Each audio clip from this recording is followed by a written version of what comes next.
Hey everyone, it's Paul over here, saying hello, and gonna give you guys a little introduction. For those who think growing is hard, it does definitely have its challenges, but it doesn't need to be as complicated as some might think it might be. It's always good to start somewhere anyway, mistakes. So today I'm gonna basically explain how to grow some red leaf Boston salad. Pretty easy, grows quickly, grows nicely indoors too. Nice little plant you can have in the wintertime. So yeah, let's get started. We're gonna start off with this company, Zappa Seed. First thing you need is some type of medium. This, for those who don't want to create your own soil, which can get a little bit more technical, you can buy a bag of this premium starting mix and start with that.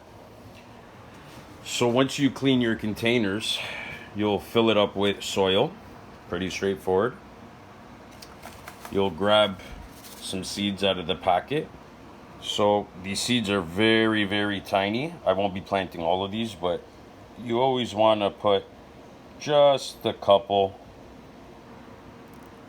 because sometimes they work out and sometimes they don't.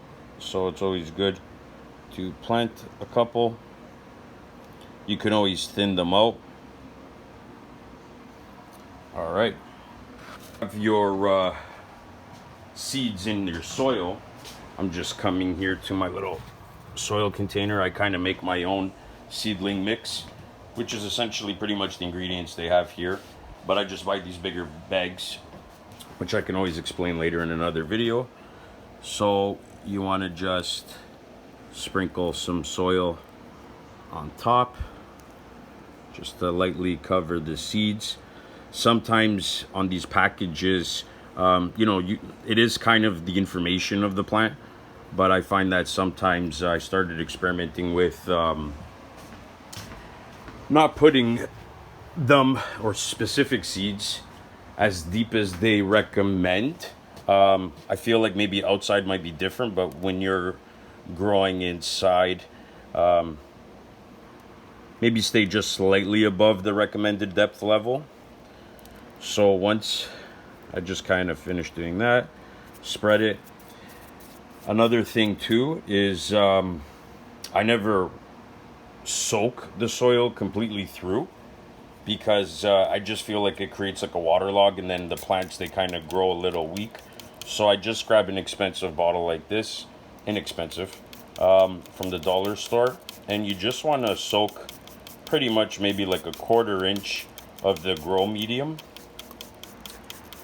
This way these little seedlings will just kind of soak, kind of plump up a little bit, and then as you start to see a little bit of growth, then you can start applying a little bit more water as required. When I started planting, I always thought, oh yeah, plants need tons of water, and I made a couple of lethal mistakes by essentially drowning and creating root rot on some of the seedlings. So yeah, just it's all about being gentle, you know. Even though they're planted and they don't talk, it's kind of like, when you're thirsty, do you drink a cup of water or do you drink 10 liters of water? So it's kind of, we're all very much the same. We need what we need. Gave it a decent little soaking. You can always pick it up if you feel like it's maybe gotten too heavy. You might want to try starting again. So they have a little bit of weight to it. I'm happy. So this step here, obviously doing this step kind of helps germinate them a lot quicker by adding a heat mat and having a red light, which helps with germination. So yeah, you don't have to go that crazy. I'm just kind of speeding it up so I can kind of show you how easy it is. If you would like, I can always do another video without any of this process. And yeah, it seems to generally take as long as it says on the seed package. So that's in there. And then just to add a little humidity to the seeds, I just give a light spraying in the dome. Humidity and heat is always essential for starting seeds. Some seeds you actually have to put in the fridge or freezer to actually be able to plant them. But these ones here are pretty easy. So yeah, I just close the domes on top just to kind of keep the humidity in. And that's it. So that's the Boston Red Leaf, and we'll check up on it in a couple days, see what happens. So it's been 3 days germinating the Boston Red Leaf. Package said 7 to 14. So with the heat mat, it obviously kind of really helps push them out. I just shut off the light so you guys can have a better look. So they're starting to sprout.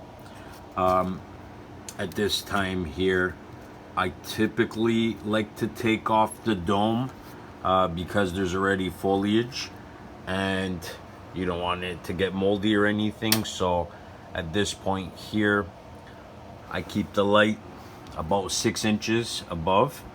One thing that's tricky with light, you keep it too high, plant's gonna stretch out, and then yeah, the salad just gets kind of lanky and doesn't have a good support system. So yeah, 3 days. I'll catch you guys in a couple more days, show you some more progress. All right, so it's been 9 days and the red leaf is coming in well.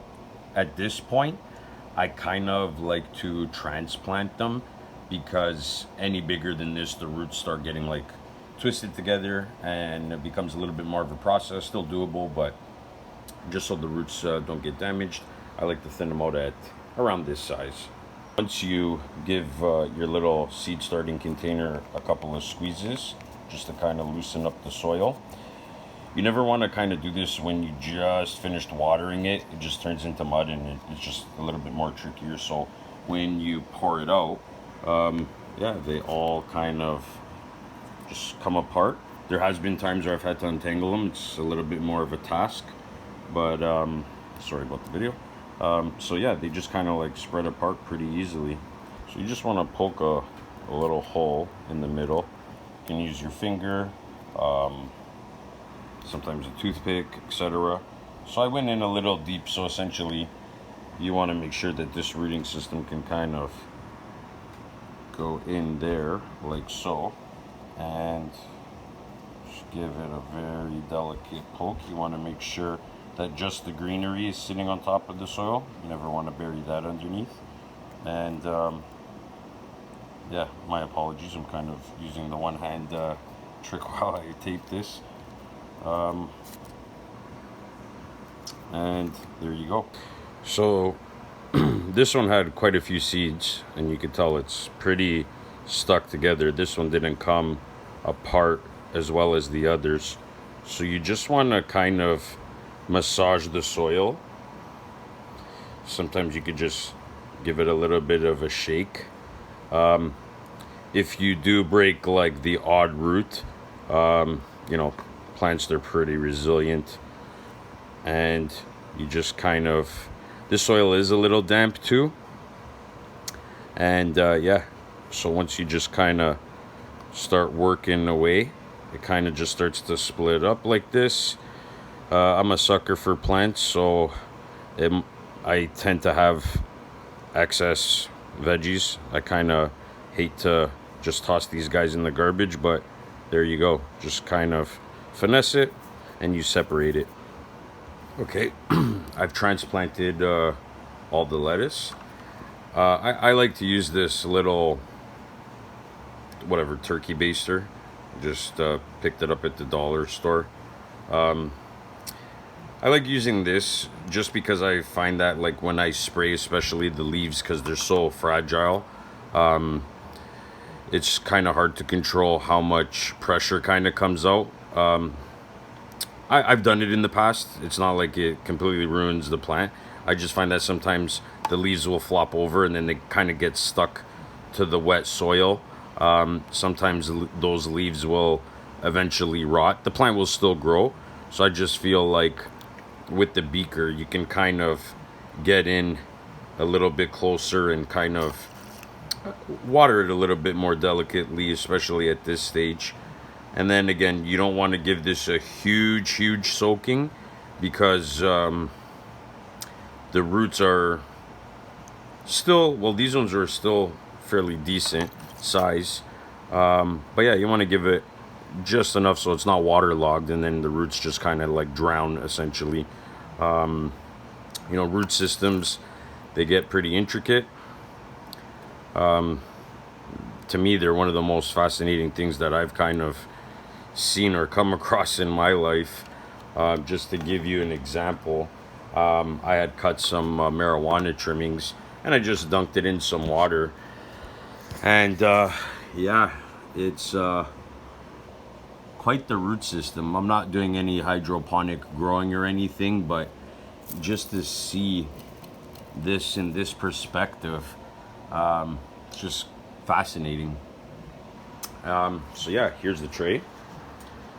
Quite a bit of lettuce. I'm probably going to grow, or try to grow, at least the majority of this inside my house. It is summer, so I will probably put a couple in the greenhouse. And yeah, that's what this looks like. And from this point, I would probably say a good 2 weeks to establish a good root system here. They will start to get big. I always leave a little bit of space so I can space them out. And then I would transfer them to a pot this size, which costs around 50 cents. You can obviously upgrade to a bigger pot, something like this, which is slightly bigger, and something like this, because salad doesn't have a huge deep rooting system, you can pretty much grow for $1 in one of these containers, which are reusable also. You could pretty much grow a salad for a meal for possibly 1 to 2 people. So, and salad doesn't need any crazy lighting, a window, even a light bulb over the salad. And yeah, so that's red leaf, and I'll keep you updated as it grows. If I can share a thought with whoever watched this video, is what drives me to do what I do and make these videos is really just a sole purpose, just to show that, you know, we do have the power to do whatever we want. We can grow what we want. We can feed ourselves. It's unfortunate that it's come to the stage it has come in our lives in this current world. I believe the number is 2% of the population is growing for 98%. When numbers are that low, there's going to be a lot of other things added to the production of food, whether it be chemically or genetically modified. So yeah, I just do this in hopes that this inspires a little spark in you, and that you might be intrigued to, even if it's to grow a little bit of herbs, even a salad for yourself. It's just that little bit of medicine that you can give yourself, and you're doing it with your hands, so there's this beautiful energy exchange between you and this ancient being that's feeding you. And one day we feed it back. It's the beautiful cycle of life. Thank you.